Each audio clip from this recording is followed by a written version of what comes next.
off a plank, push myself off the edge. There is no good, there's just bad and worse. A self-sufficient category holds me like a hearse. You wanna go? Tell me the place you wanna go. And welcome to another unnecessary list. That is Sprints, which I will tell you, I just learned about them. They are a band from Dublin with a female lead singer. I learned them through this rabbit hole of listening to the Idols and Viagra Boys later, and this band fucking rocks. That is an interesting, from Idols to Viagra Boys to Sprints, is an interesting, rabbit hole. I liked that a lot. I really, really enjoyed that. I feel like here recently I've had to get into this like anger release, just music. I don't know what it is. It's nothing like I'm not mad at anything. I'm actually okay. I feel like I'm doing well. Everything works well, life's well, but I just feel like I feel like just running through a wall.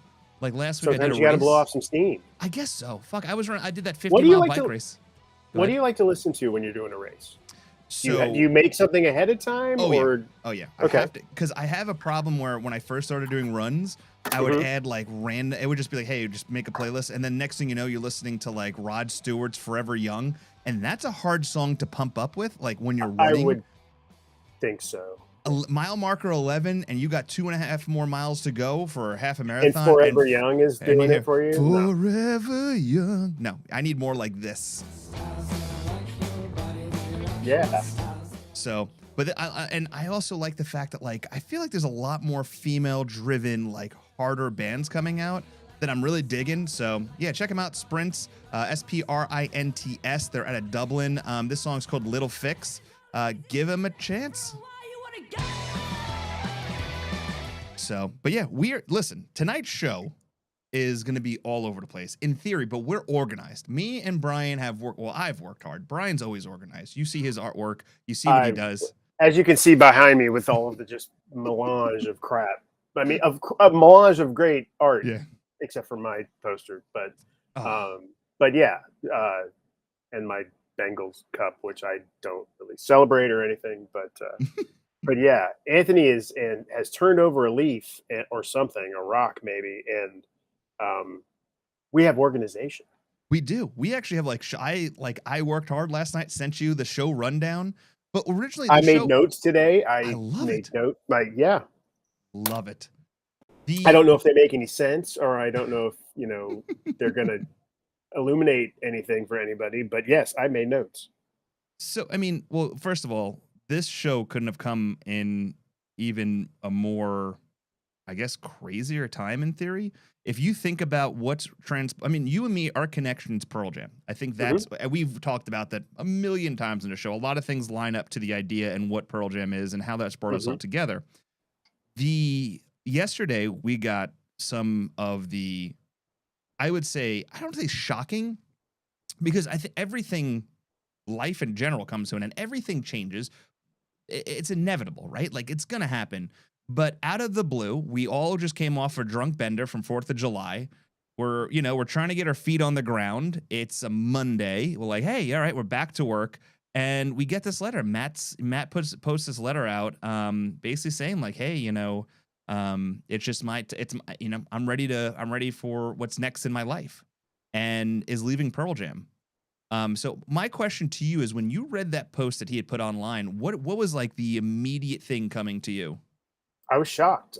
It felt like when you see like a death. I mean, it felt like when you see, Michael Madsen or whatever celebrity has passed away, and you're like, damn.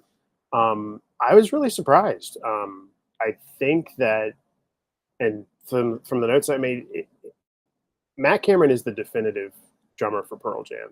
I don't think there's any question about that at all. I think that they've had a lot of interesting drummers that have played with them. They've all been a little bit different.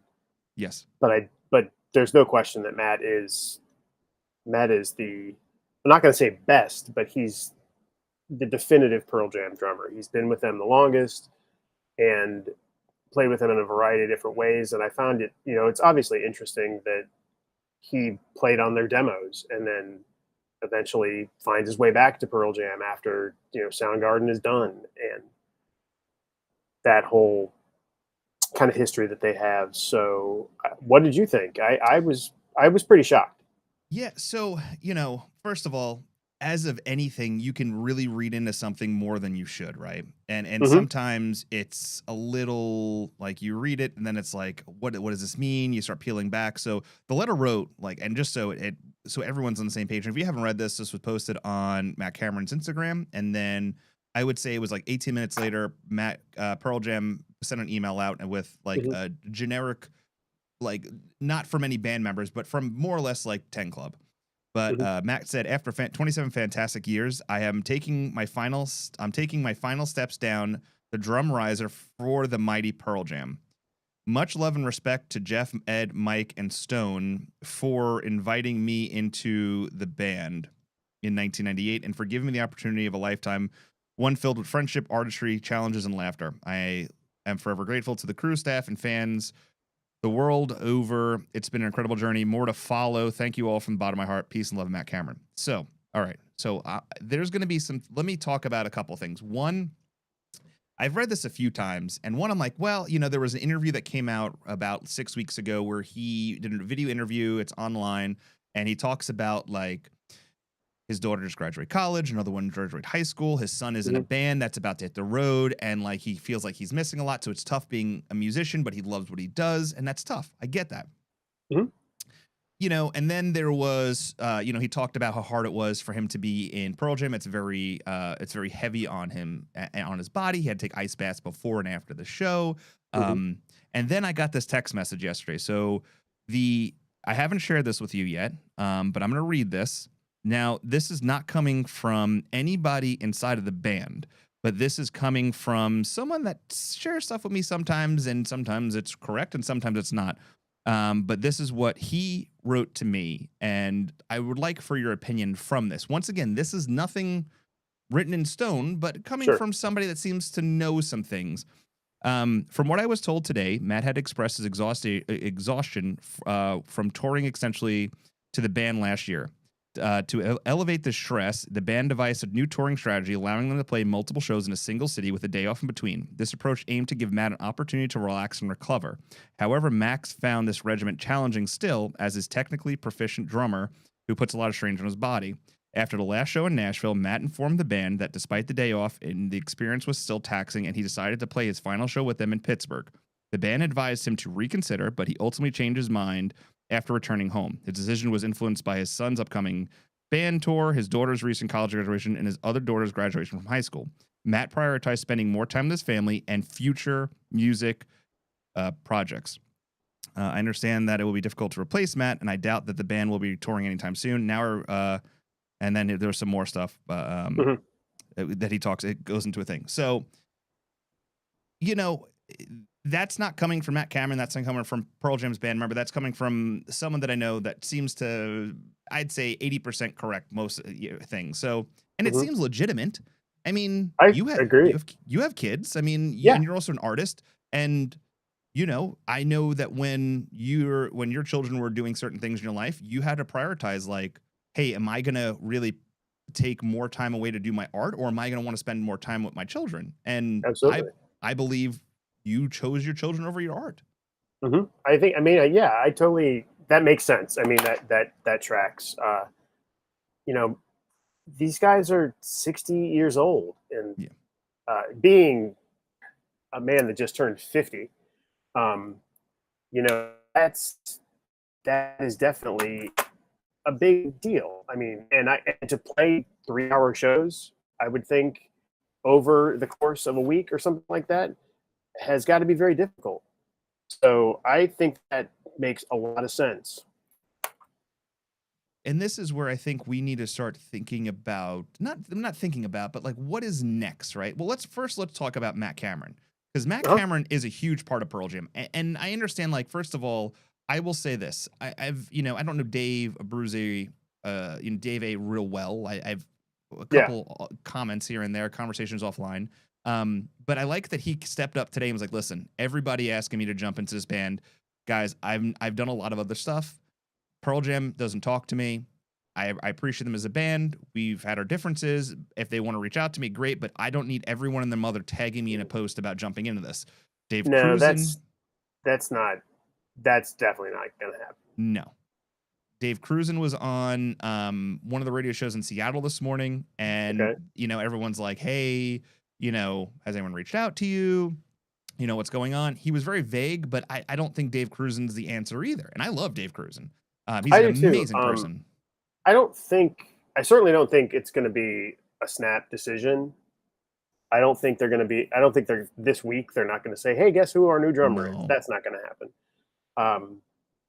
The name that came to my mind was Jack Irons. I know that he still has a relationship with Eddie. I think he's played on two of my favorite Pearl Jam albums ever, No Code and Yield, and I think he definitely pushed them in a different direction at that time. Just the way he played. Now, do they want to do that at the age of 60? Do they want to be pushed in different directions? I don't know. I don't know if they want to be that experimental or what they want to do. I don't know how many albums they're going to release at this point. Is it going to be another album? Is it going to be two albums? I mean, they're getting older, and I totally understand that. I mean, I don't see them like the Stones playing at 80. no, And I hope they don't feel like they have to. I think that they've built a beyond respectable career as a live band and a studio band, and I don't think that they should feel the need to continue doing that if they don't want to. I think it'd be great to see Jack Irons or somebody else get behind the kit and to see what they come up with, but do I think that this is the end of Pearl Jam? No. no. I think it's the end of Pearl Jam that we've known them. I think that there may be records, there may be singles, there'll be a tour at some point, but I don't think it's going to be, an every year type of thing. No. And here's the thing too. So, and I had a great conversation last night about this. I think the thing too is we're about to go through another phase, right? So when I mean phase, when we went, Pearl Jam played 2018, and then COVID happened, and then we didn't see him again till See Here Now Festival, which was 2021 or 22, whatever it was. But there was a good gap in between them, and there was a change in them, the way they looked, the way they played, shorter set lists. A lot happened in those years.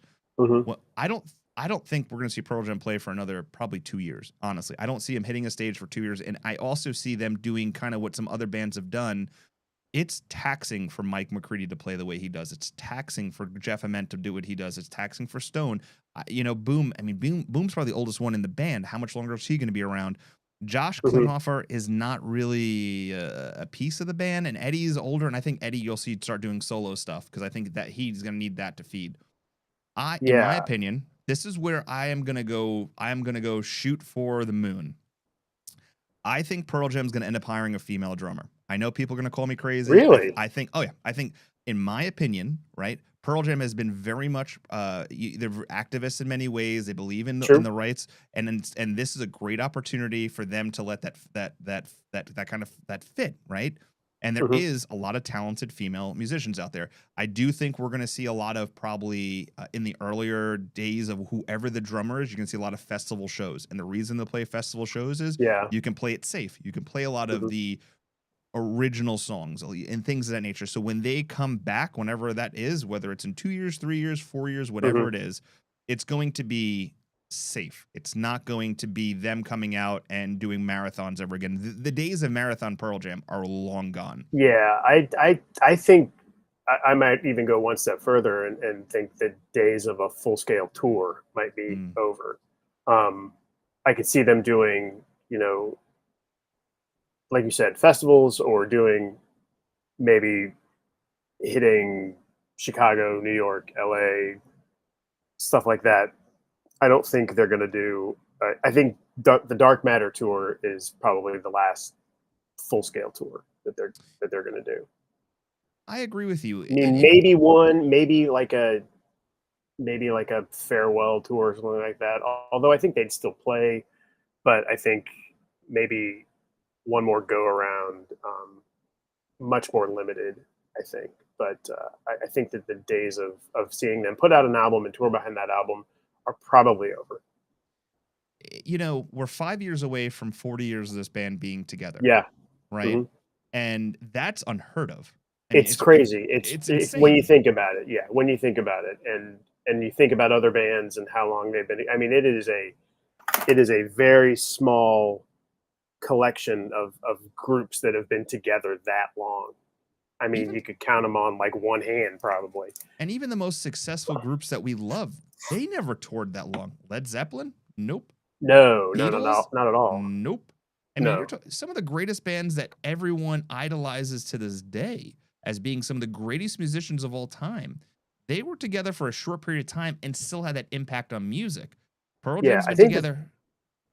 I think the fact that they've been able to still be in a band and still be friends and not just be annoyed with each other on occasion. I mean, I think that that's really a huge step, or just shows a lot about their commitment um, as a band, their commitment to their music and their craft, but also just kind of their commitment to each other Yeah. as friends.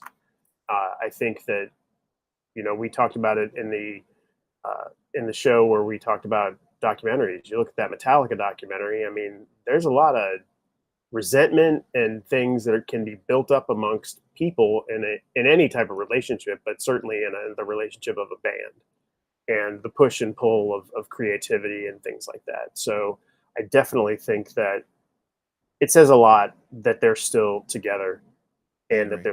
they still were playing shows and making albums. So I do think that will continue, but on a much smaller scale. And you know what? Hats off to them. I don't think that we should think of this as like a farewell or a negative or anything like that. I mean, they've given us a lot of years, a lot of hours on the road in the studio to make this music that we all really love and hold dear. So I think that whatever Pearl Jam 3.0 or whatever comes out of this, we should just be so grateful that of whatever we get of this band, because I think that um, they've really given us a lot, and we should be thankful for that. No, I totally agree with you. And I think so. What I think happens is Pearl Jam's going to come back kind of like the Who did. And I think we're going to see a lot more pieces on stage so that it helps carry the weight of the band a little bit. Kind of like the Rolling Stones did a little bit in the sense that there's pieces to make it a little more filling. I think they did that with Josh a little bit in the background. Like he was able to Mm-hmm. fill in some spaces. You Yeah. know, they're still super talented. They're more talented than I'll ever be in anything in life. But at Mm-hmm. some point, it just wears on you, and it becomes this thing where you start questioning, can you do it? And if you have a little bit of help, why not take it? So Yeah. I'm grateful that I was able to see Matt Cameron. I mean, a lot. And I'm a Yeah. little bummed that this was the first tour I decided to be like, I'm just going to stay home for this tour. First tour since 2006. And I'm like, Mm-hmm. I'm going to stay home for this one. And son of a bitch, it bit me in the ass. But it's all right. It's all right.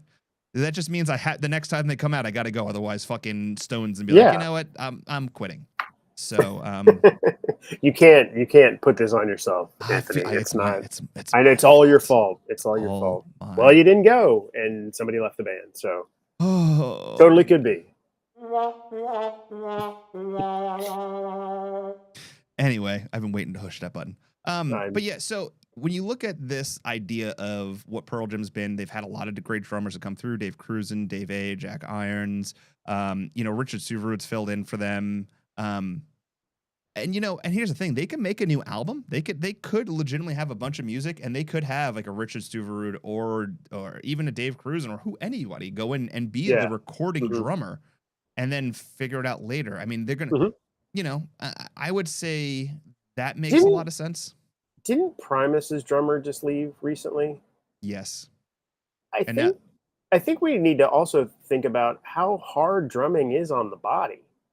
look what happened to And Rush. yeah, yeah. I mean, this is a hard thing, and it's taxing, and it's The way more. I mean, the whole performance is physical for everybody, but I think that for the drummer, it's even more so. Yeah, And I think we gotta give that some thought, because I was watching the clips of the Black Sabbath concert over the weekend, and there was at one point in time it was Chad Smith and Travis Barker and the drummer from Tool all on stage playing, and they were just all going at it. And thinking about this just makes me think about how dedicated they have to be from a physical standpoint to even do what they do.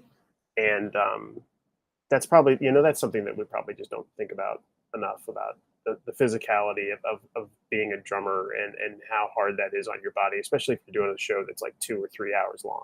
Correct. Yeah. The only thing there's two things. One, I'm hoping that the information that was given to me yesterday is more accurate, that it was just like, hey, it's just time for me to step out the limelight. Two, I hope that this isn't anything that is health related. I hope he's healthy and everything's good. Oh, absolutely. Yeah. And then the third thing is, when you read that thing, it says more to come later.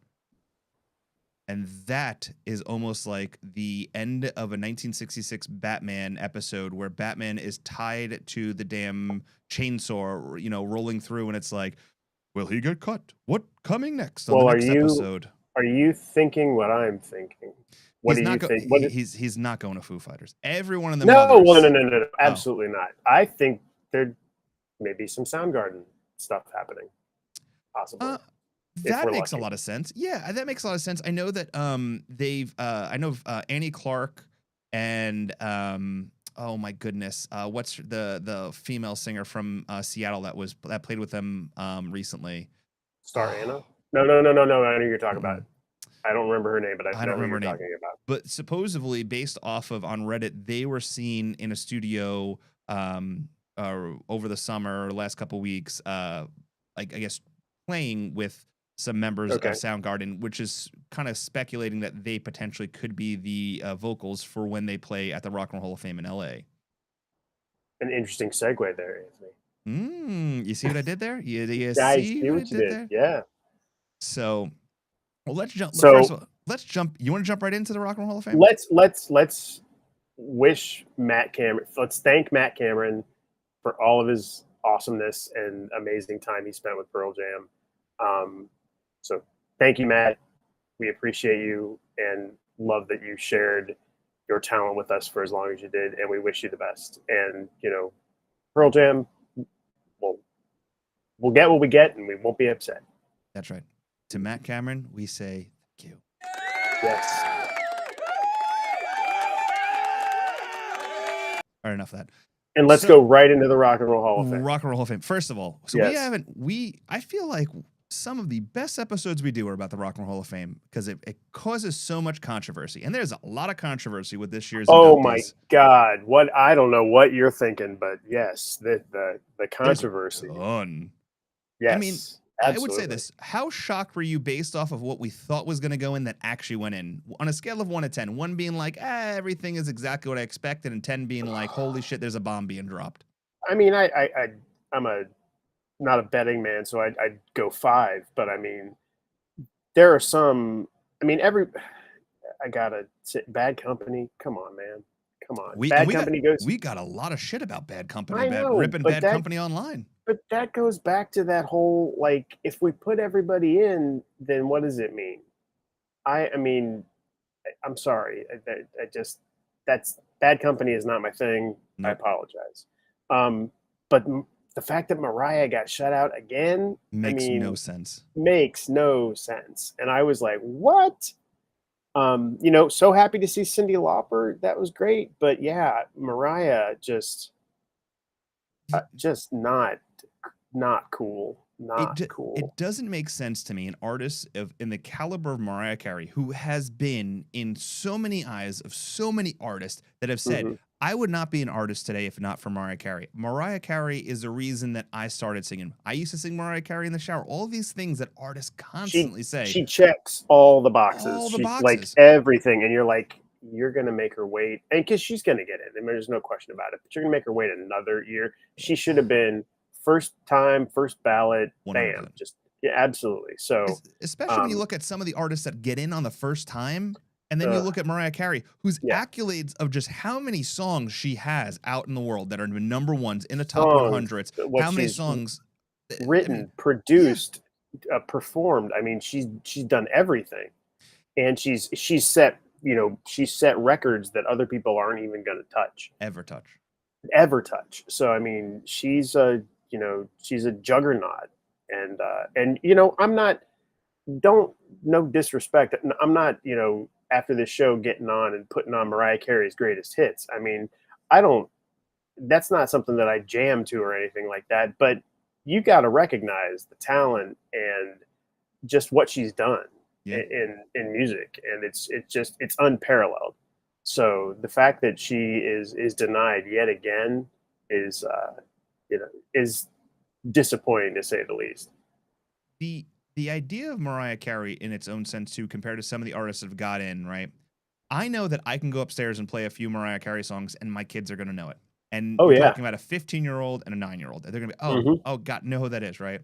I'm going to go upstairs. I'll play Joe Cocker. My kids will not know who Joe Cocker Yeah. is. No. My kids will not know who Bad Company is. My Hmm. wife, who is my same age as me, 40 years old, will not know who the fuck Bad Company is, but she knows Mariah Carey. And the Yeah. thing is, when Rock and Roll Hall of Fame decided to go in a different direction of just not being your traditional rock and roll bands and Hmm. really elevating it to the idea of we're going to celebrate all artists of all different genres and really celebrate it as more of just a music Hall of Fame, but still keeping the name Rock and Roll Hall of Fame, Yeah. they are overlooking such crazy acts. We'll talk more about that later. But the idea Hmm. that this class overlooked Mariah Carey and then I'm all about marketing, right? Like I'm all about what makes you money. So Mariah Hmm. Carey, they have rabid fans. We had so Oh much love on TikTok because we celebrated Mariah Carey. It yeah. was crazy. I didn't realize that she had fans like that. They would have done so well with that. And Mariah Carey deserves those accolades. I'm saying that. Hmm. The other thing that just blows my mind right now, there has been two hot topics across every single Rolling Stone, Spin Magazine, NME, every Facebook, TikTok, everything that they've been talking about has been two artists, Ozzy Osbourne and Oasis. Hmm. Ozzy's in, Black Sabbath's in, they're already in the Rock and Roll Hall of Fame. You can't really do much with them. Oasis is selling out shows, and their ticket prices are outrageous on the secondary market. They are Yeah. killing it. Their live shows are fucking out of this world. I You're can't. telling me. I think at this, yeah, at this peak, and with the reunion and the shows, I cannot believe that Oasis didn't get it either. I mean, I think it's yeah, you're right. From a marketing perspective, who puts asses in the seats? Mariah Carey and Oasis will put asses in the seats. Is Bad Company putting asses in the seats? No. And I will say this too about Oasis. Now, we come from an American market, right? So we Hmm. see things through the eyes of what we're in through America, Yeah. USA. That what we see through MTV, VH1, our music, and it's changed a little bit now that we have Spotify, online, whatever. Hmm. But there was this great video the other day by I think it's Liam or Noel's niece, so it's one of the other's daughters, I think, Hmm. that she started a podcast where she talked to people that were huge Oasis fans and why they were Oasis fans. And one of the Hmm. guys was talking about how his dad was a big Beatles fan. And Okay. while he appreciated the Beatles, like this was his Beatles. And there was so many fucking people talking about this were their Beatles. This was their Beatles.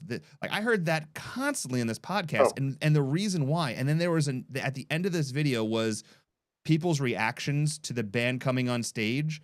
And like, I think it was for Some Might Say, like, Hmm. there was this woman probably in her 50s, like just crying her eyes out. And after the show, she's like, it's the power of music and the power of these guys that have just defined me and changed my life.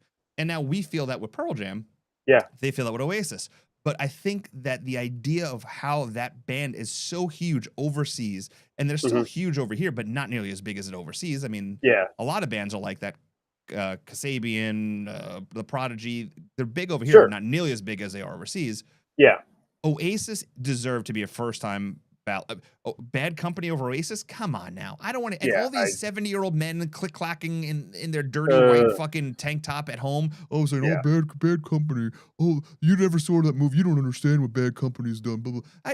Not none of the artists I listen to were fucking influenced by Bad Company. And honestly, Nobody I says, yeah, and we've talked about that before. Nobody's saying, you know what, I picked up a guitar because of Bad Company. no. I'm sure there's tons of people that say I picked up a guitar or I started singing because of Noel and Liam from Oasis. I mean, I don't know. I'm like, we've talked about just being music nerds. I mean, So July 4th was the first reunion concert in Wales, Yep.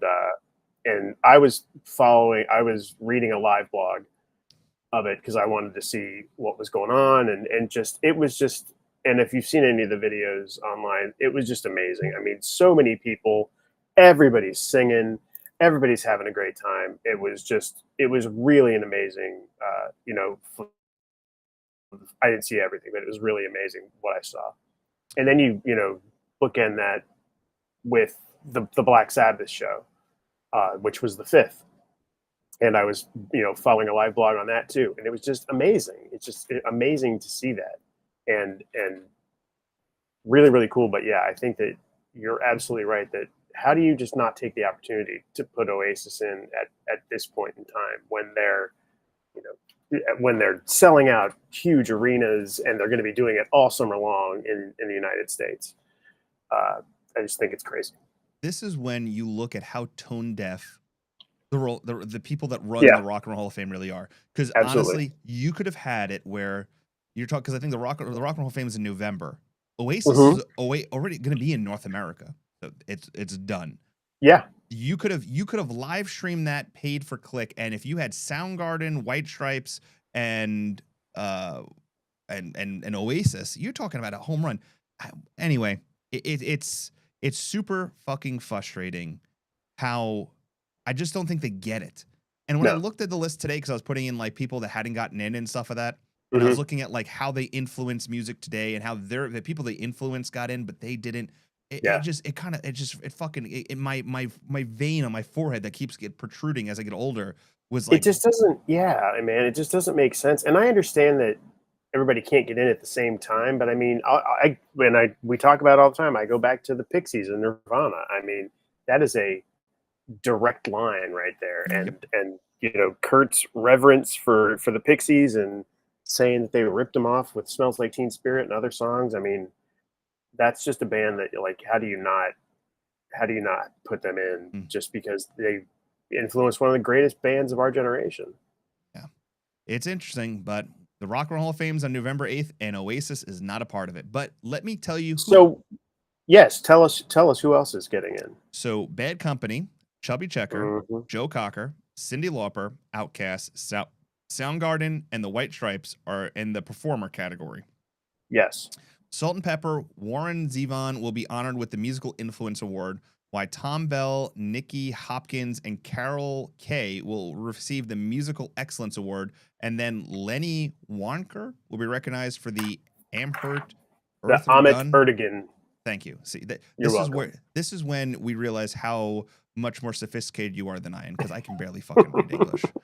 Okay, but yeah. So the interesting thing on that list, that you've read, which I thought, and I wrote WTF, not because I don't think they deserve to be in, but they weren't even on the nominees list, is Salt and Peppa.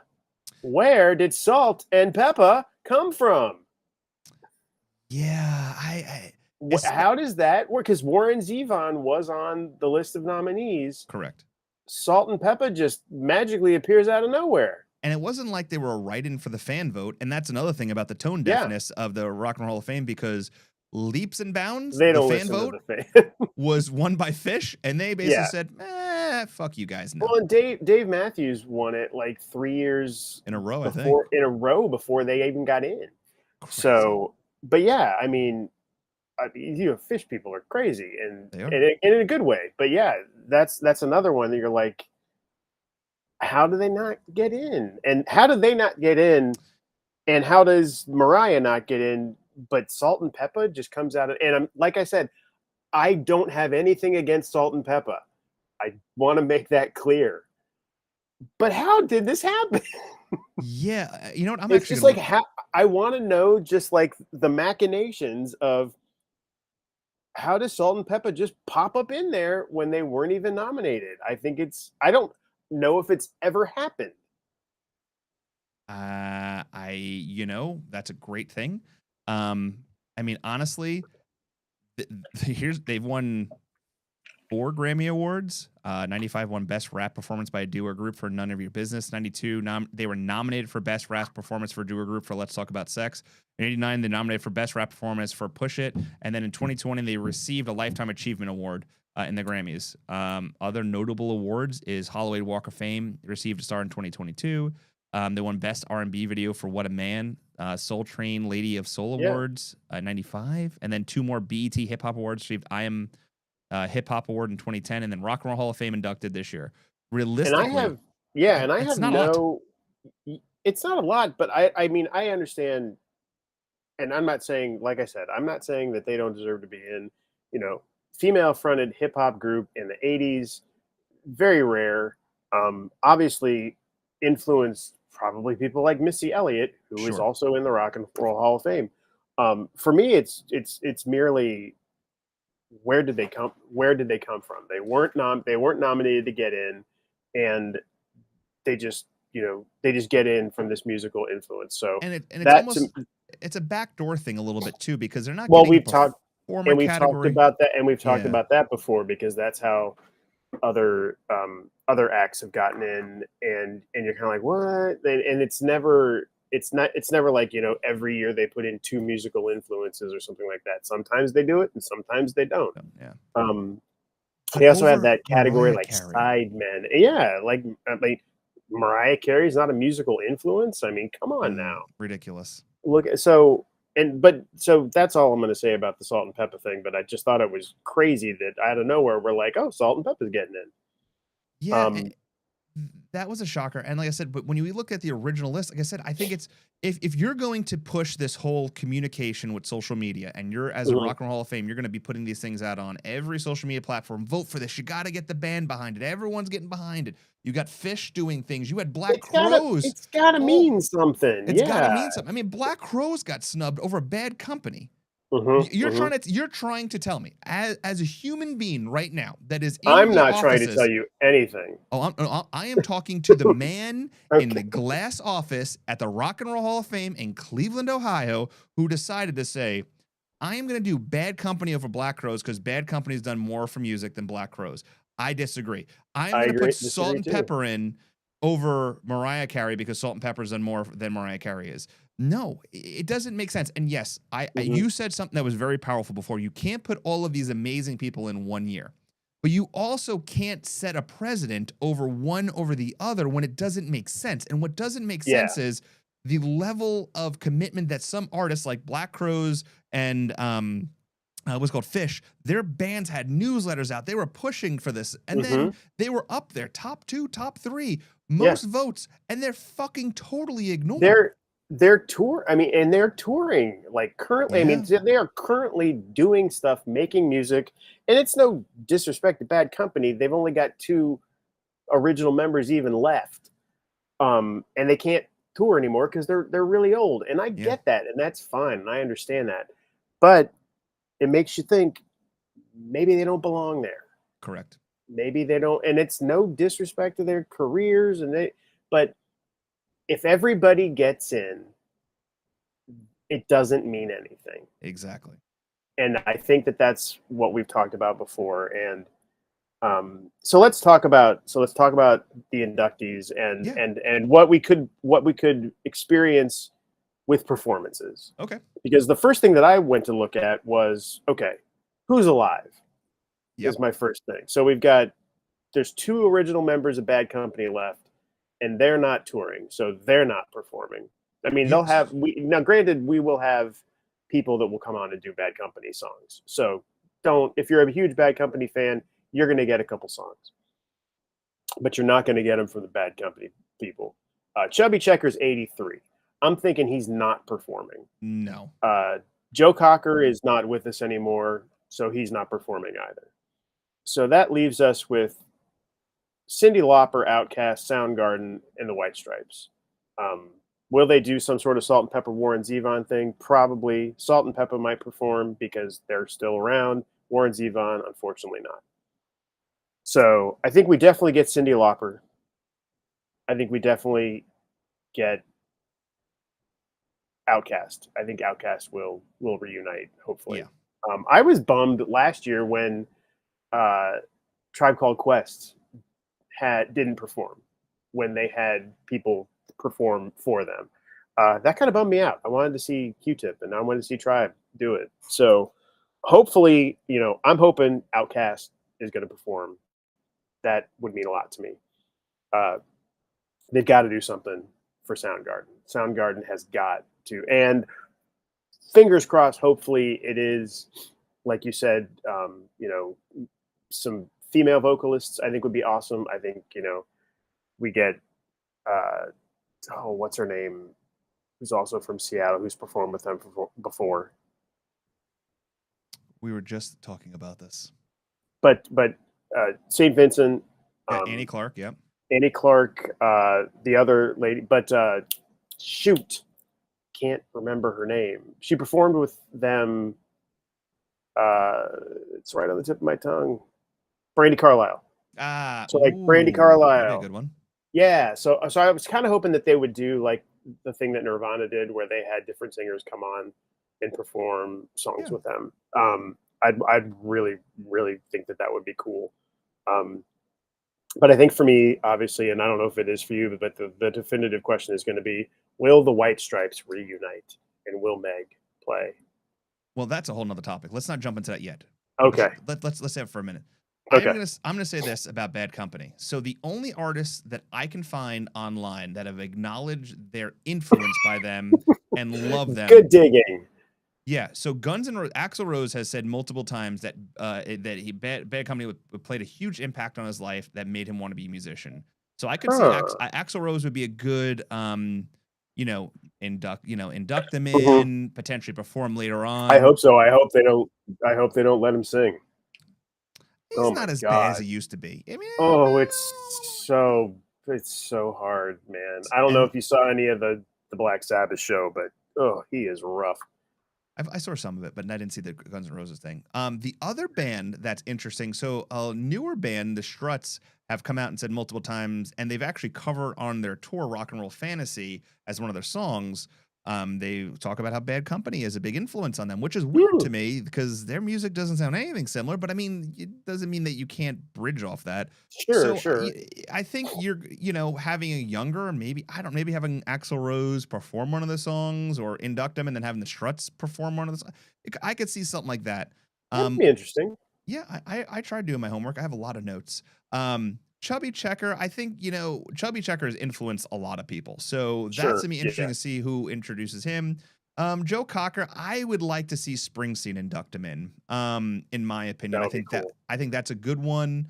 Cyndi Lauper, I feel as though you're going to see someone kind of like Pink, who is also That's exactly who I thought. Yeah. Look at us. I thought. Well, you know what? My first thought was Katy Perry, and I'm like, don't be Katy Perry. Don't be Katy Perry. No, please be like Pink, somebody with some edge. Yeah.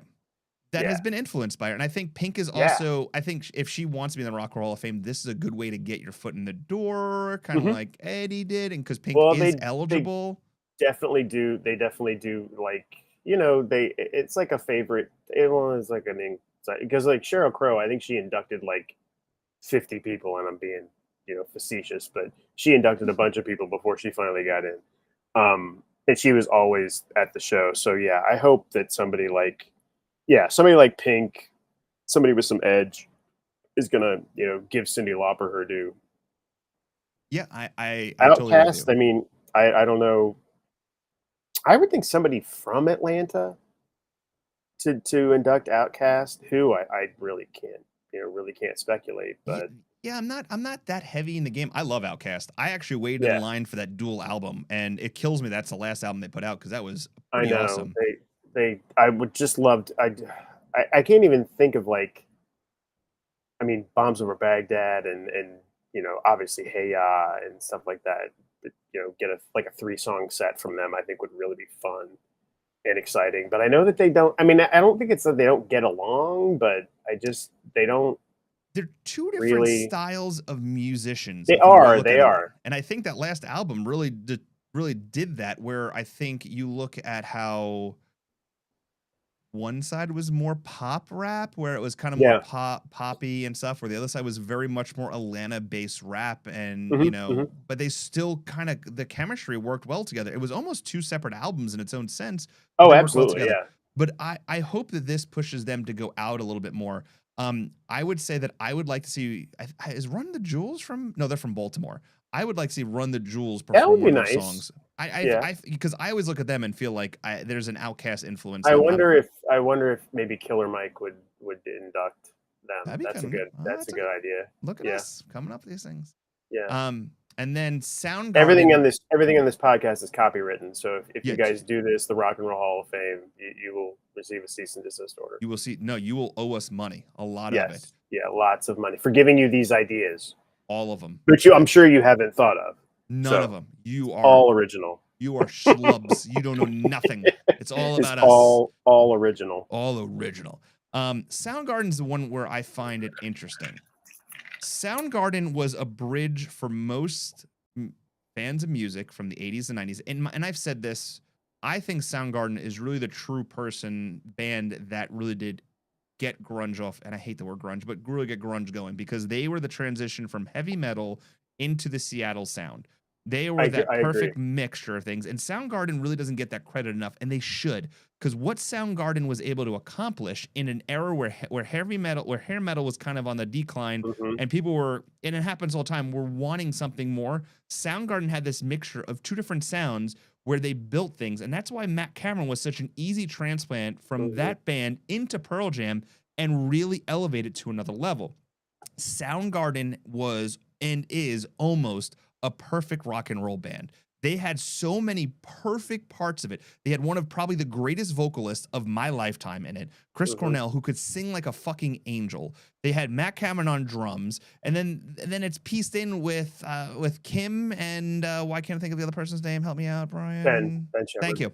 So it's But just also just so wholly, I mean, but taking all of those things from, like, the Sabbath influence and the punk influence, and I think that they like you said, they really kind of coalesce those two together, the punk and the punk aesthetic and the heavy metal, and yeah, they really brought, because I mean, you look at Nirvana, and Nirvana punk, yes, not so much heavy metal. I mean, I think it's more they're more punk and pop.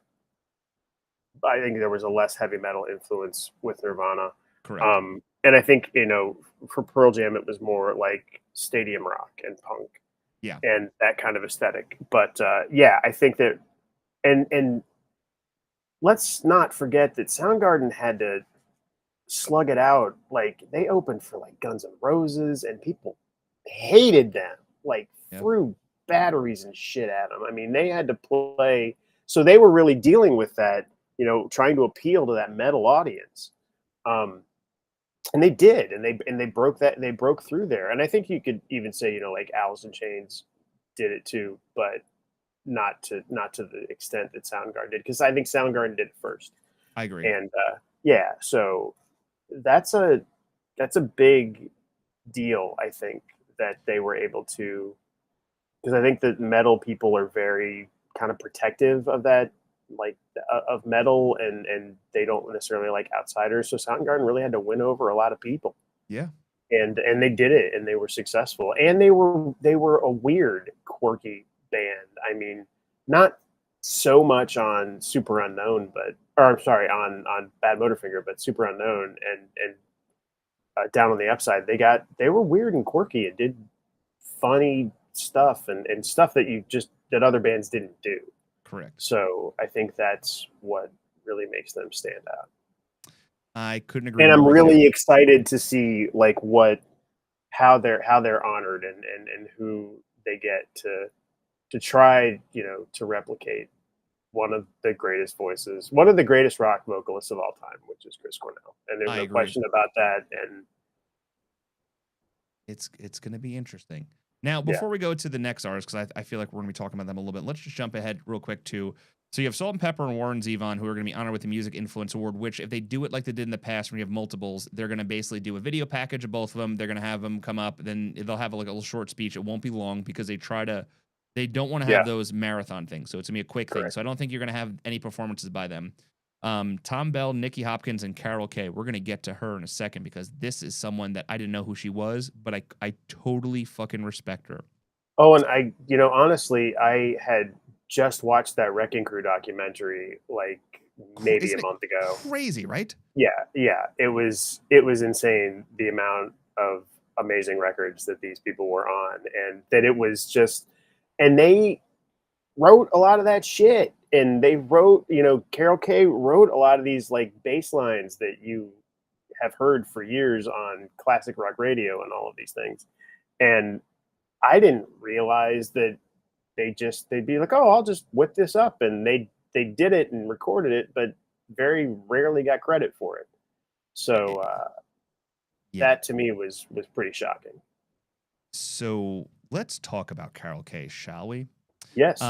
So Carol Kay, which we've kind of, I'm pulling up her song she's been. So is a bassist that was basically in a house band, back a long time ago in the 60s and 70s and even in the 50s, even like what Jimmy Page did, you would get paid to be in these bands that would record music for singers, because majority of the time they were pushing singers like Elvis and things of that nature, so that you would be able to, just have that music and then tour with it. And they would create the music. So Carol Kay was a bassist in America, and she is one of probably the most prolific recorded bass guitarists in rock and pop music. She has estimated 10,000 recordings in over 65 years. She was born in 1935 in Everett, Washington. She's 90 years old. She is 90 years old. She is 90 years old, and she is probably has the biggest balls of anyone I've ever seen with the way that she came out. I love it. I'm not even mad at her. She's become like a hero to many because she believed in something so much. And, she's created some amazing bass lines. Oh, yeah. She basically said, I am not going into the Rock and Roll Hall of Fame as an individual. I was part of a larger collaboration with people, and the fact that we're not all going in does not make sense. And she basically said, not going to happen. Which is, I admire her because it means more. That means, to me, it shows what the Rock and Roll Hall of Fame means to somebody, and what being a musician means to her. And going in without the people that she grew up with that made these 10,000 songs. I mean, you're talking about, she did, was it Bad Vibrations? Or no, Good Vibrations? Good Vibrations, yeah. By the Beach Boys. She did the fucking Batman theme from 1966. Did you know that? Yeah, I was looking at her, she's touched like all these things that are amazing. And yeah, and so did all these other people. I know that she doesn't like the term the Wrecking Crew, but all these other musicians that were in the Wrecking Crew. I mean, if you haven't watched this documentary, you need to do it because it's amazing, and it just shows you how crazy talented these people were. I mean, they would be doing one thing one day and one thing the next. They were all over the place, different styles of music, just creating and getting like no credit for it. I mean, they obviously got paid and all that stuff, but their names weren't on, as writers, and they don't get residuals and things like that. No. But yeah, for her to make a stand and say, I'm not going to be in if I can't be in with my coworkers. I think it's a great thing. I think it's unfortunate that they can't make it work. They can't make it work, and just put them all in. Yeah. It wasn't just her. I mean, granted, she did a lot on her own, but she also, did things with this group of people. Let me ask you this too, before I go into this list of artists she's worked with. As the Rock and Roll Hall of Fame, do you respect her wishes, or do you still? I feel like they're gonna still put her in because they're just gonna put her in because they've already made the announcement. But if they'll still put her in, yeah. I think they should. They should at least say something. I mean, And but you know they tend to, they're the 800-pound gorilla, so they like to just do what they want to do. So here And they'll is good. go ahead. No, No, you're good. here are some artists that she has worked with: the Righteous Brother, Quincy Jones, Dean Martin, Ray Charles. Let's see, Frank Sinatra, Nancy Sinatra, The Temptation, The Supremes, Marvin Gaye, Sonny and Cher, The Beach Boys, Sam Cooke. What else did I see? Robert Palmer. I said Quincy Jones. Ike and Tina Turner. Let's see, a lot of Ray Charles songs. Simon and Garfunkel. Neil Young. The Monkees. I mean, the OJs. I mean, the list goes on and on and on. I mean, Glenn Campbell, The Supremes. I'm probably I mean, saying people. she was doing stuff in the 60s, and then she was on a Frank Black, you know, album in 2006. I mean, Yeah, she's Fast been Man, doing Rider stuff. Man. Yeah. Yeah, she's been doing stuff for, and yeah, Sonny and Cher, Ray Charles. She played bass on La Bamba. I mean, Insane. yeah, I mean, she's just, we're talking like the Supremes, the Monkees. She played the bass for, you know, the theme for Mission Impossible. I mean, She has done, ready for this? Kojak, Wonder Woman, The Love Boat, McCloud, Alice, The Brady Bunch, Get Smart, Hogan's Heroes, I'm going Lost in Space, Mission Impossible, the original theme, Hawaii 5-0, The Streets of San Francisco, The Bill Cosby Show, Wild Wild West, The Addams Family, Green Acres, Sanford and Son, Batman. Those are all songs that her writings of a bass guitar as a female, let me put this out there, because this is, you're going back to the 60s. Back in the 60s, yeah. A female was writing the bass lines to some of the most legendary songs of legendary shows of all time. And she was a badass then, and I applaud her for being a badass now for something she believes in, stood up for, and didn't back down for. And to me, that she needs to be put into the badass Rock and Roll Hall of Fame. I mean, these boots are made for walking. Just that. Oh my goodness. Burr, burr, burr, burr, burr. I mean, these are things that you have. Unchained Melody. I mean, she's just tons of shit. And yeah, crazy. and she's stands by her convictions, and she's a badass. Absolutely. I couldn't agree more with you. All right, now let's talk about what we're. So when we first did our show talking about the who potentially could be in, we had talked about this Reddit thread that we had seen where Meg White was seen in Detroit. She would look like she had been working out, been performing in some small little clubs where they were not allowing any phones or any social media. NDAs were being signed. And nothing was confirmed because there was no video of it, which led us to like, hey, does this lead up to where the White Stripes perform? Maybe. Now, to me, when I think of the White Stripes, I think of my daughter because she's a drummer. She's a drummer, and she plays drums because of Meg White. When we went to Third Man Record a few weeks ago in Nashville, and I spent an arm and a leg on everything possibly under the sun. I mean, I have a new ukulele. I don't know if you can see the ukulele right there. That's a Third Man Records ukulele. Oh, I didn't know it was a Third Man ukulele. Oh yeah, including with my new bass guitar I built at the Gibson studio, which it's a whole nother story. Anyway, nice.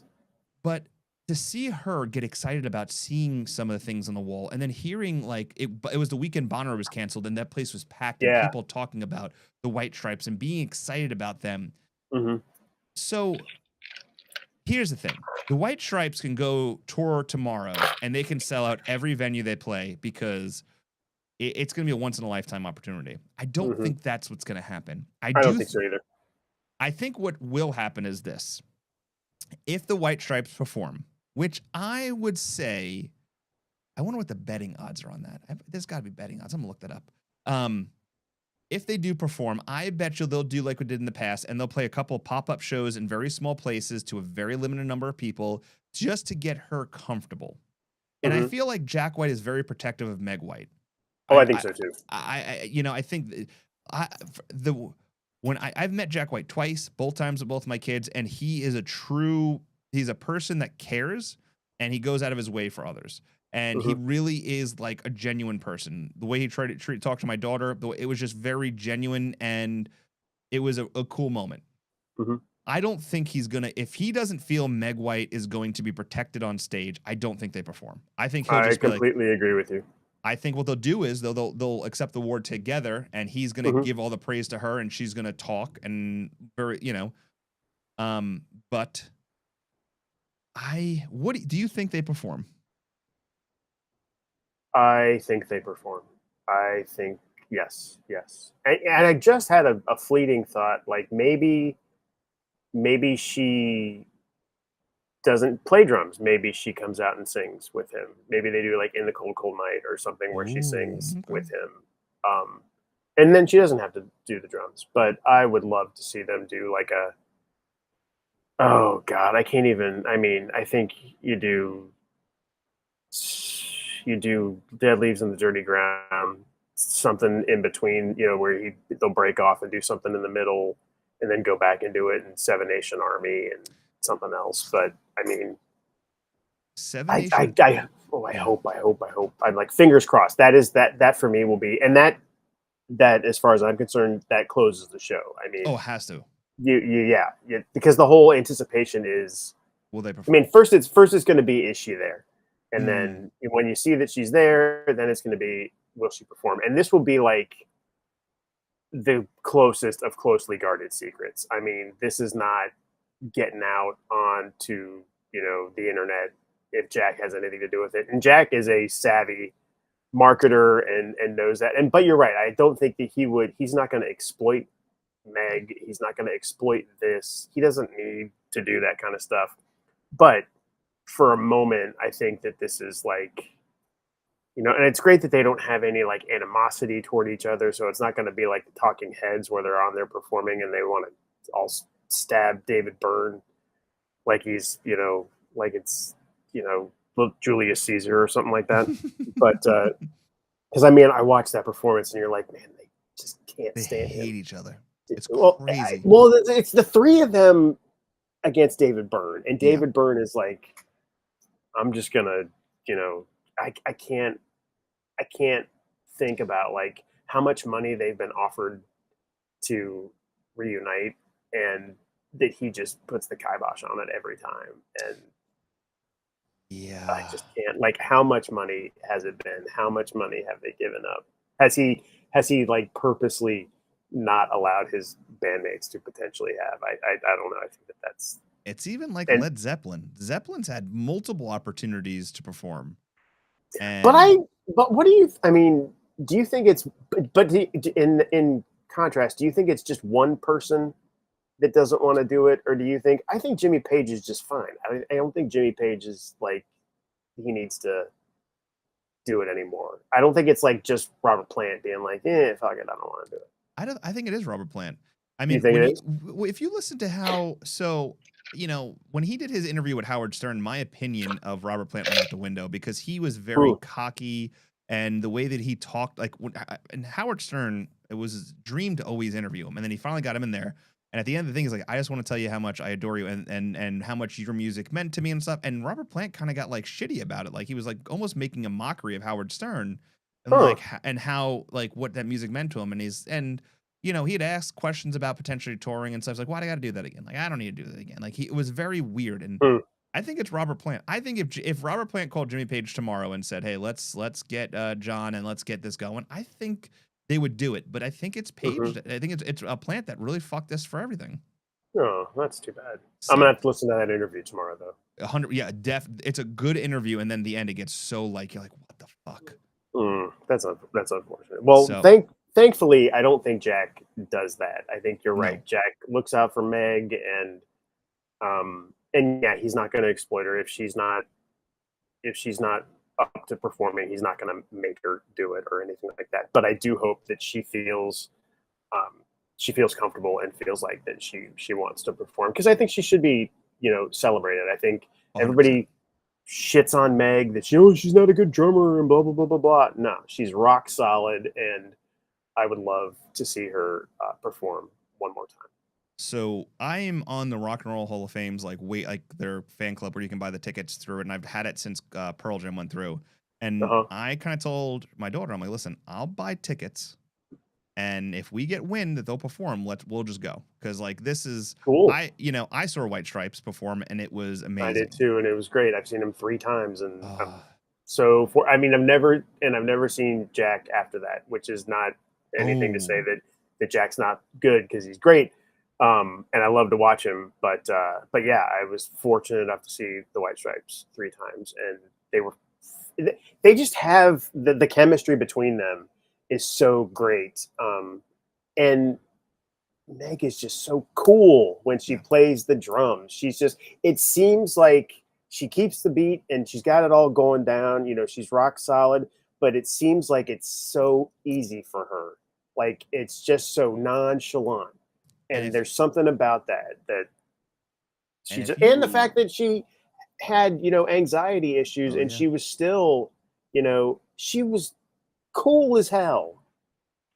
She was. And if you were Yeah. and if you were a male between the age of 35 and Oh, 60, forget about it. you had the biggest crush on her when she was performing, because Yes. she was like, at that point when I'll never forget when Fell in Love with a Girl came on, I was like, who is this woman and how can I marry her? Because she was Oh, a talented musician that could play drums, and then like she was talented, and then she was beautiful. she was beautiful, and she just seemed so cool and Oh sweet, yeah, and just all the things. I You agree. could see how she landed Jack White. Oh, 100%. Um, yes, even though she was his sister, but Yeah, yeah. I love that whole. That's the one thing I love about Jack White. He just fucks with everybody with storytelling and these ideas, and oh yeah. I was talking to our buddy Brad the other night. Now, Uh-huh. I'm like, well, it looks like we're just going to continue to follow Jack White, because I guess our days at Pearl Jam are going to be gone for a bit. And Hmm. I'm cool with that. We saw, like I said, 3 nights of Jack in a row in Yeah. April, and that was fucking amazing. Like, I loved every minute of it. Jack White is an amazing musician, but I will tell you right now, you get the White Stripes on tour again next year, I will be I will make sure I'm at a few shows, because it's going to be Oh. they are such American treasure when it comes Hmm. to music. Like, they influenced a lot of bands, and Yes. there's bands out there that will say they're not, like the Black Keys. Oh, we're not influenced by the White Stripes, but legitimately they are a page out of the book of what the White Stripes were. Absolutely. Just not nearly as Absolutely. good. Now, with that being said, let's talk about. I have a list real quick, and I just want to do. I'm gonna do thumbs up, thumbs down. These are Okay. bands that I'm a little upset that are not in the Rock and Roll Hall of Fame, and it's not the fact that I like them, because some of these bands I don't like, but these are bands I looked at on the list and I'm like, they should be in. So these are my thumbs up that should be in the Rock and Roll Hall of Fame. I want thumbs up, thumbs down, and if you feel strongly about one, there's a little bit of them. There's a lot of them. Then you'll be Okay. like, hey, I have an opinion about this. But I think Okay. let's just get through this real quick. Joy Division, New Order should be in. Thumbs up. Yes. Mariah Carey, Thumbs up. B-52s, Thumbs up. Smashing Pumpkins. Thumbs down. Ooh, Diana Ross, Thumbs up. Phil Collins. Ugh. As a solo artist or with Genesis? Is Genesis in? I don't know if Genesis is in. Okay. Phil Collins, I'm gonna say thumbs down. Sorry, Phil. Oh, okay. Coldplay. Oh, it's super thumbs down. Oh, oh God, I so disagree. Anyway, The Smiths, Thumbs up. Alanis Morissette, Thumbs up. Iron Maiden. Thumbs down. Now, is that a personal thing or is it a musical thing? I just don't like Iron Maiden. Okay. Oh, no, okay. Good. Yeah. Motley Crue. Oh, super thumbs down. Like 4 thumbs down. 4 thumbs down. New York Dolls. Oh, thumbs up. Billy Idol. Thumbs up. Pixies. Thumbs up. Pointer Sisters. Thumbs up. The Monkees. Thumbs down. Sting. I hate Sting. Thumbs down. I Sonny like the Police, but I hate Sting. Sting was stung. Sonny and Yes. Cher. Thumbs down. Shares in. Okay. Devo. Thumbs up. Big thumbs up from Ohio. John Prine. I'm not familiar very much with John Prine, but I'm going to go thumbs up because Of his influence. He's dead. Yeah. Huey love him. Lewis. Huey Lewis Oh, and the big News. no. My wife's first concert. Thumbs down. Come on. Think about Back to the Future. Anyway, I Motorhead. know. Thumbs up. In Excess. Thumbs up. If REO you haven't Speed. seen the Michael Hutchins documentary, you should watch So it. good. Yes. REO Speedwagon. Thumbs down. Sonic Youth. Thumbs up. Oasis. Thumbs up. Jane's Addiction. Thumbs up. Alice. But not Perry. Get rid of just nobody but God, everybody what? but Perry. He's an ass. Yeah. Alice in Chains. Thumbs up. Black Flag. Thumbs up. Garbage. Thumbs up. And last but not least, Stone Temple Pilots. Thumbs up. So that's over the list. There was a list of like 400 bands that someone posted of bands that hadn't made it to the Rock and Roll of Fame that are eligible, and I went through. Those are the ones that I think go in, and there's a lot to them. There's some bands I don't like. Like I'm not an Iron Maiden fan, but I know they've influenced a lot of bands that are out nowadays that are real successful, like Ghost and Sleeper Token or whatever these other bands are. Sleep Token, yeah. Yeah. So Sleep Token is playing up in Cleveland. It's a big old arena, and I was like, damn. Yeah, and so like they're playing like basketball stadiums. I was like, crazy, good for them. Right? Yeah. Well, it's even like Ghost. Like they're playing in Kansas City, and someone's like, "You haven't heard of Ghost? Like you need to listen to them." I'm like, I don't know what this is. I'm like, they were at I was at went to Sonic Temple and sold posters one year, and they were playing, and man, people freaking love them. I don't get it. I tried listening to them. It's not for me. It's okay. Yeah, it's fine. I mean, there's lots of different types of music, and I don't have to like them all. But exactly. Yeah, man, they had some rabid fans. So it's interesting. So the Rock and Roll of Fame is going to be on November 8th this year. It is going to be streamed live on Disney Plus, it's exciting in its own sense. I do think this is a special year. I think next year is going to be a little wonky. I think that I don't know. I don't know who's up for eligibility in 2026, but we're getting into that. We're getting into one of those kind of areas where it's like, like most of the I'd say most of the big like 90s acts. I mean, because that's where we generally land on music that we listen to was mainly from the 90s and the early aughts. So I think that we're kind of hitting that area where the big ones have gotten in, and we're kind of getting in an area where it's a little squishy, I would say. So we don't really know, are there going to be some people like that are, deserving, does Joy Division finally get in, Oasis and Fish and people like that. But yeah, so it's one of those soft periods, which I mean, like, I think Bad Company is probably like the last of like the 70s bands to get in.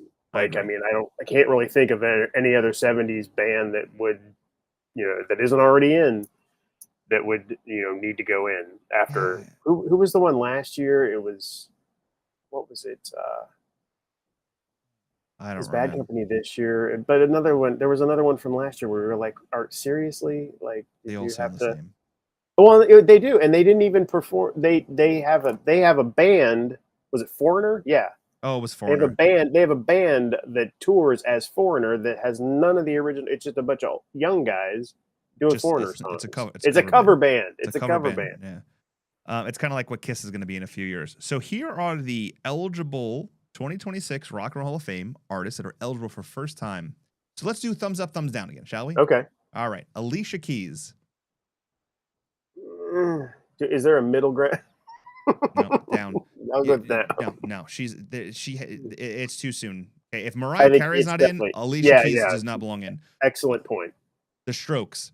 They created something in New York that easily has catapulted so many bands into success. If you haven't seen the documentary Meet Me in the Bathroom, you gotta watch that one because that's great too. Yes, but yes, The Strokes, thumbs up.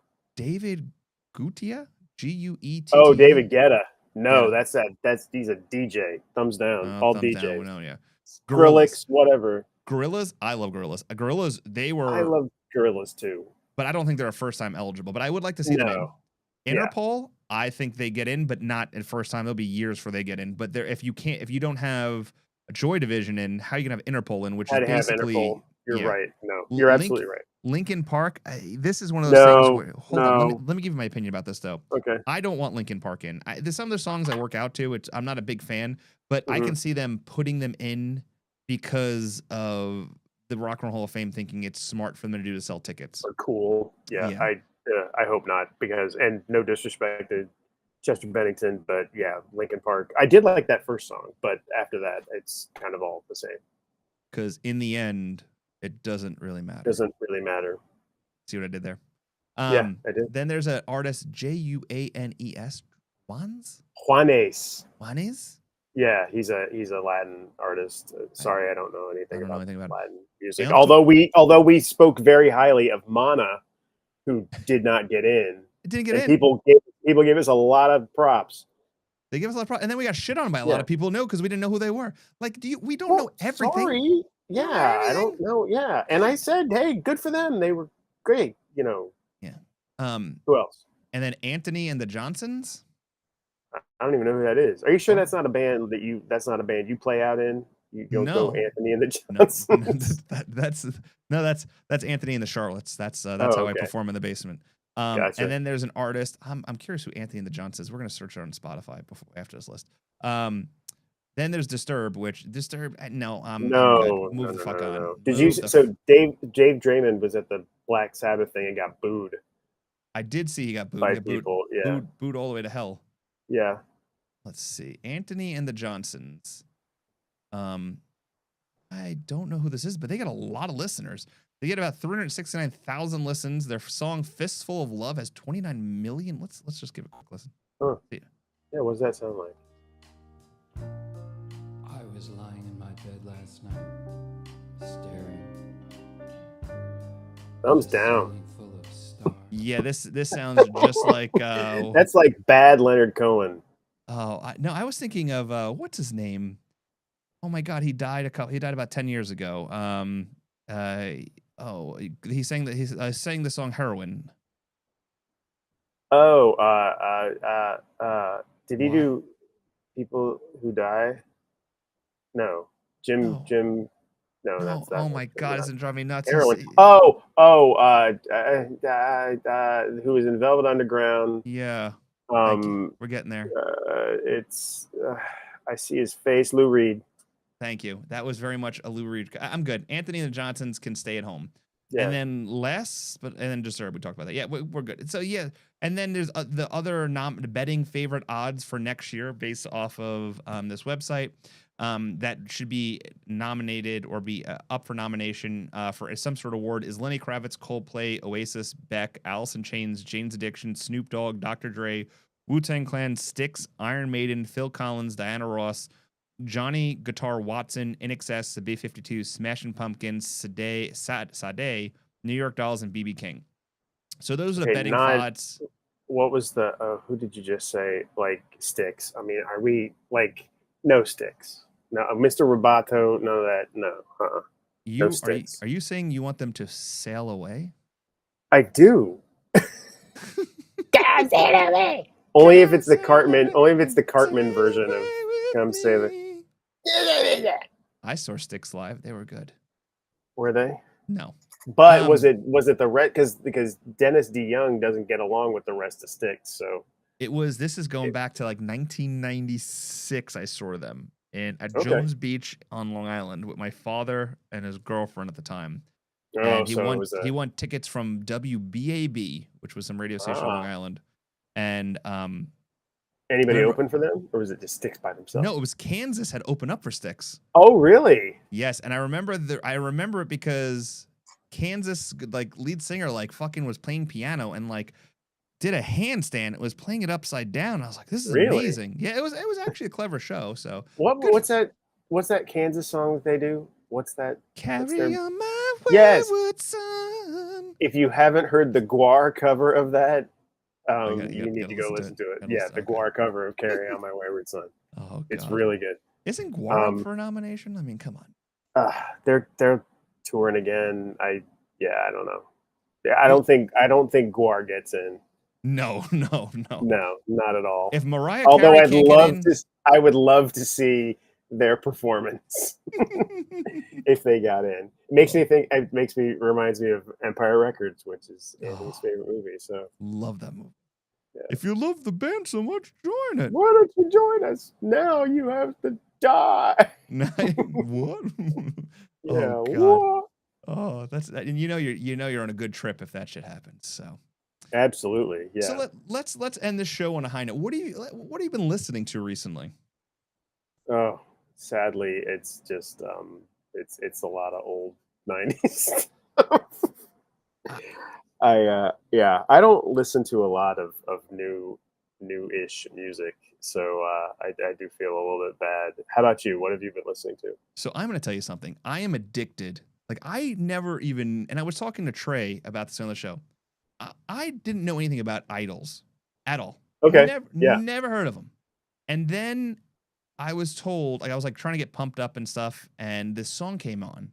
It's called "Gift Horse," and there is literally a line in this song that I'll play in a minute too. That like I swear to God, I want to run through a wall. I want to fight somebody every time I hear the fucking lyrics. Like this song. This song is probably to me just a fun song, but there's a line. Let me see if I can get to it real quick. Because they're pretty. Like the bass line of this song is fucking amazing. And the fact is about a horse.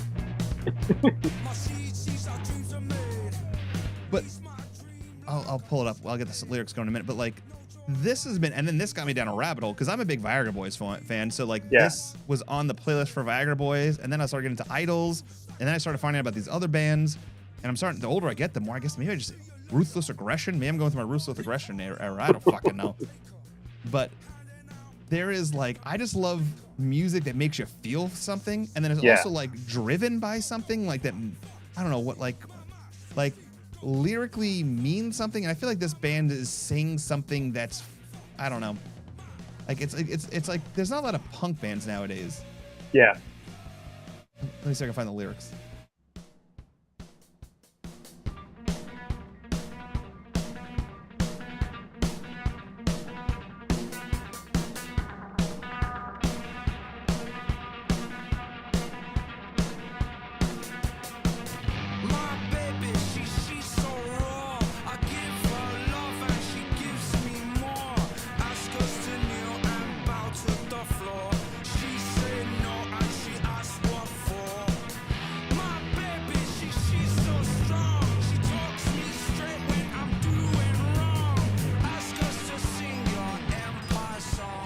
All right, get ready. Anthony's about to get ready to fight. You ready for this?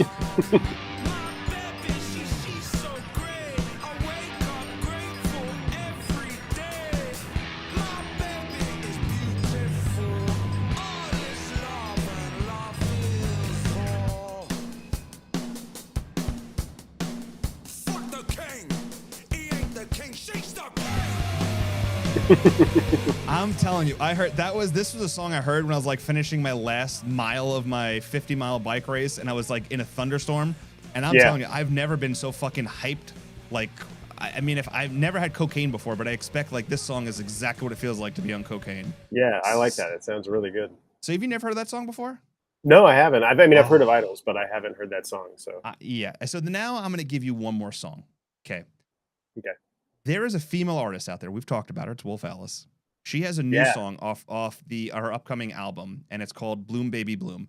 And in this song, they had a professional audiographer, I think it is, someone who can go through, and she hit more vocal ranges in this song than I guess most female singers, because like right now she's very like high.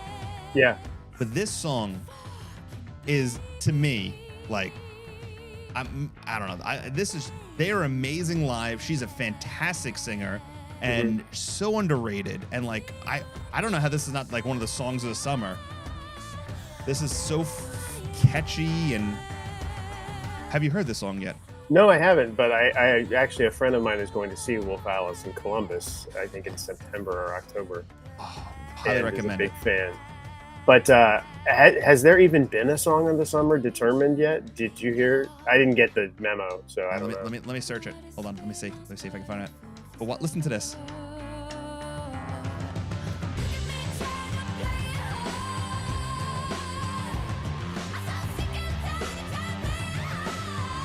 Oh, that's good.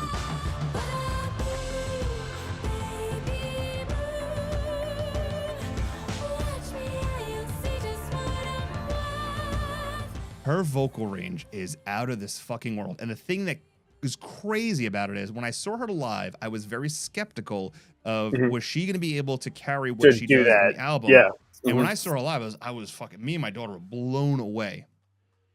So, as of right now, the current leading race for Song of the Summer is Alex Warren's Ordinary. I don't even know what that is. I don't know. And then followed up by Man Child by Sabrina Carpenter. And then, Okay, I know that one. And then Party for You by Charlie XCX. Oh, I don't know that one. No, Sorry, Charlie. I don't know. I don't get the, and this is the old man in me. I don't get the Charlie XCX. I watched some of, like, I love when they like stream Coachella. I'm such an old man. I love when they stream Coachella and I can watch it from my couch. I'm the same way. But I did watch some of the Charlie XCX and I was like, it's just her on the stage and there's no like band, or I didn't get it. I don't think she's that talented. It was not for me. The only person that I watched that, now my daughter's a big Olivia Rodrigo fan. I've seen her live. I know a lot of people shit on her, but over the last couple weeks, fun. She's fun, and every festival she's playing, she brought out Robert Smith for The Cure. And Robert Smith, David Byrne. Yeah. She keeps doing it, and she talks about how with the influence she's been seen at Jack White shows in LA. She was at Third Man Records recording. Very cool, yeah. Very cool. So I'm on the Olivia Rodrigo the fan club thing. I could see that. But yeah, I don't know. There's some good music. I just, it's kind of hard. So yeah. But first of all, I just want to put this out there for everyone listening. If you've listened for the hour and 26 minutes we've been talking, thank you so much. I will say this, and I mean it, and I've said this to Brian just before the show even started. There is a lot of posters coming out that Brian's done here recently. With Jack White, he did 311, and he has some for sale. And he's just hitting home run after home run. And definitely give Brian some love online. I will say this.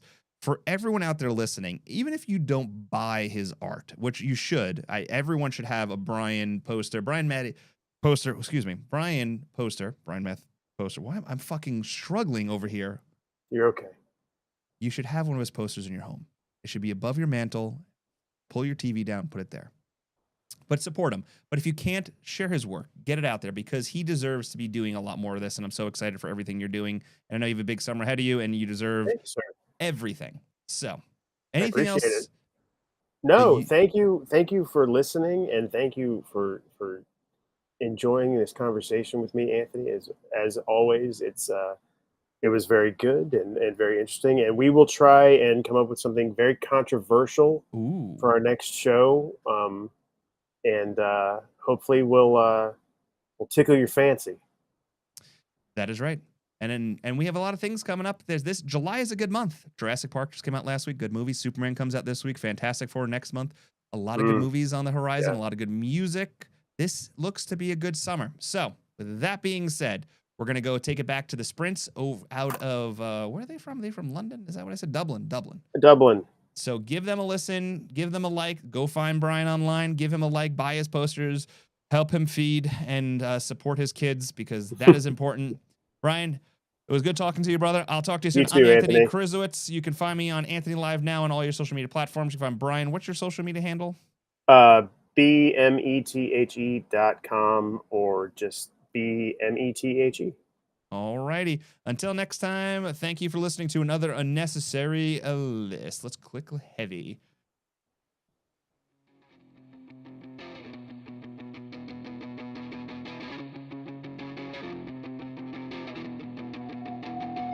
I'm getting a Sonic Reducer vibe from the beginning of that song. With Dead Boys.